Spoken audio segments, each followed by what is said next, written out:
Have you ever really stopped to think about it? About what games can truly teach us about our own lives? It sounds kind of simple, but it's actually a huge question. So let's dive right in. We're going to explore this amazing connection between the games we play and, well, the lives we lead. Okay, so to even begin, we've got to ask a really basic question. And it seems simple on the surface, but trust me, it's deep. What is a game? Seriously, what's the real difference between a game of Monopoly and, say, filing your taxes? Or between chess and your daily commute? Well, a philosopher named Bernard Suits came up with what might be the single best answer I've ever heard. He said a game is the voluntary attempt to overcome unnecessary obstacles. Just let that sink in for a second. Unnecessary obstacles. I mean, think about it. Nobody has to get a ball through a hoop, right? Nobody needs to move a little wooden piece across a board. We choose to do it. And that word, unnecessary, that's everything. But here's the twist. Just because the obstacles are unnecessary, that doesn't mean they're not helpful. Oh no. In fact, it's inside these totally made-up challenges that we find some of the best lessons for dealing with the very necessary challenges of real life. This is because games are really like life in miniature. They're these little self-contained worlds with their own rules and goals that just so happen to perfectly echo the big patterns of our own lives. So here's the big idea we're going to unpack. Almost every single rule in pretty much any game you've ever played reflects some part of what it means to be human. Sounds like a stretch, right? Well, let's look at a couple of examples and you'll see exactly what I mean. All right, first up, we're going to look at this really cool, kind of mind-bending abstract game called DVON.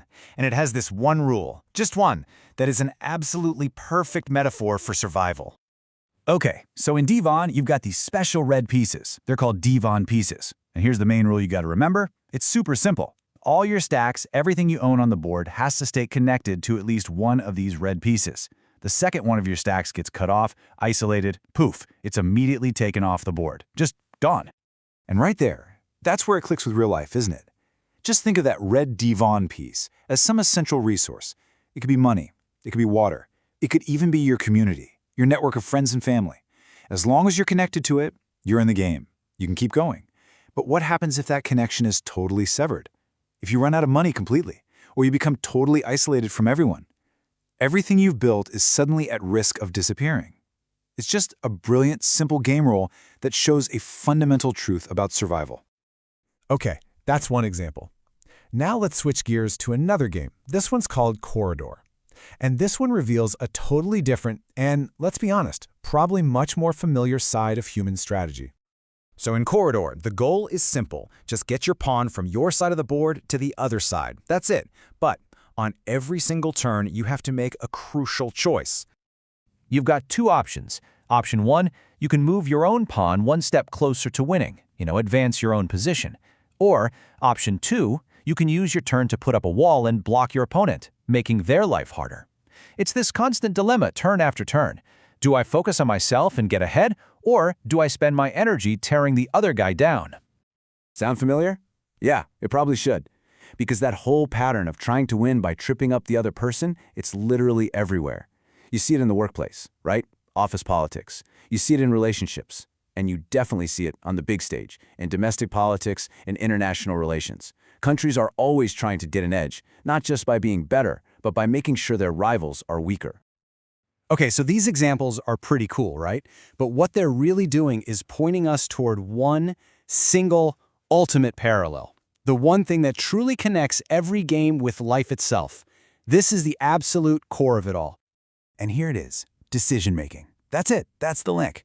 Life, when you strip it all down, is just like a game. It's an endless, non-stop series of decisions. I mean, from the tiny stuff like what to have for breakfast, all the way up to huge, life-changing career moves, we are always, constantly choosing what to do next to try and get what we want. And think about the anatomy of a single move in a game. It's the exact same mental checklist we run through in life, maybe without even realizing it. First, you look at the board. You assess the situation. Second, you try to predict what's going to happen. If I do this, then that might happen. Third, you take a breath and you make your move. You commit. And fourth, you have to live with the result and adapt to the new reality you just created. And this is the really deep part.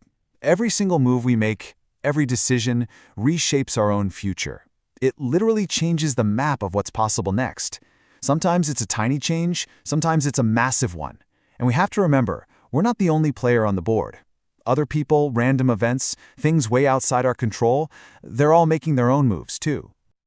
So, okay, let's pull all this together. What does all this tell us about the big game, the one we're all playing every single day? It really makes you think, right? What's your next move? Because at the end of the day, that's what it all boils down to. Life is this incredible art of making the best choices you can when you have no idea what's coming next. It's all about facing that uncertainty, learning to be patient, building up your resilience, and just hoping that each move you make is making your position on the board just a little bit better. And that leaves us with one last big question to chew on. If you strip everything else away, all the noise, all the details, is life really anything more or anything less than just this constant, never-ending chain of decisions, big and small? Something to think about, for sure.